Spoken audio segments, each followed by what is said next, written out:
Bonjour à tous, j'espère que vous allez excellemment bien. Aujourd'hui, on se retrouve pour faire le débrief de l'étape du jour sur le Tour de France. On était du côté de Luchon Super Bagnères. Et du côté du classement général, on a été assez calme aujourd'hui. Bon, comme je l'avais un petit peu pressenti, l'étape d'hier ayant fait de gros écarts, les deux dernières étapes ayant fait de gros écarts, je dirais que Pogacar était plutôt dans un mode défensif. Et s'il n'y avait pas des grandes attaques du côté de la Visma notamment, je pense qu'il n'allait pas beaucoup répondre. Et c'est ce qui s'est un petit peu passé aujourd'hui. Ce qui a permis à l'échappée de gagner aujourd'hui, même si elle s'est formée assez tardivement au pied du Tourmalet.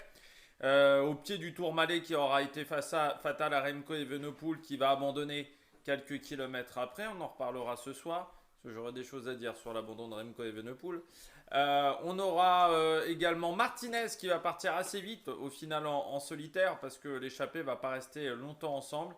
Martinez qui va prendre les points en haut du Tourmalet, en haut du col d'Aspin et qui va être rejoint ensuite par Sebkus et par Epin qui étaient sortis du groupe d'échappée. Tout le monde va se rejoindre du côté de Perresourde, où tous les groupes vont se rejoindre.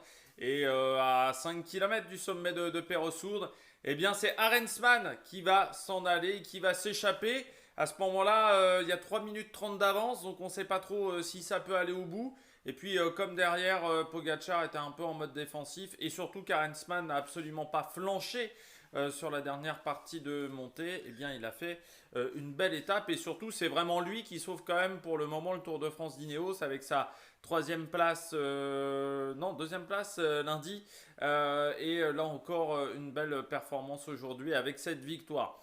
N'oublions pas du côté des Français et des Bleus, surtout Vauquelin s'en est bien sorti. Martinez reprend des points du côté du maillot à pois. Il y a un gros combat avec Pogacar de ce côté-là. Et puis, surtout, du côté des Bleus, on peut souligner la belle place derrière les deux favoris avec cette attaque dans le final de Félix Gall du côté des équipes françaises. Donc ça a plutôt été une belle journée. Vauquelin doit rester dans les mêmes places au niveau du classement général. De toute façon, il y a assez peu, je pense, de modifications dans le classement général, à part Remco Evenepoel qui disparaît du podium. Nous, on se retrouve ce soir pour faire le débrief en détail de cette étape. Allez, ciao ciao sur la Vainque Production.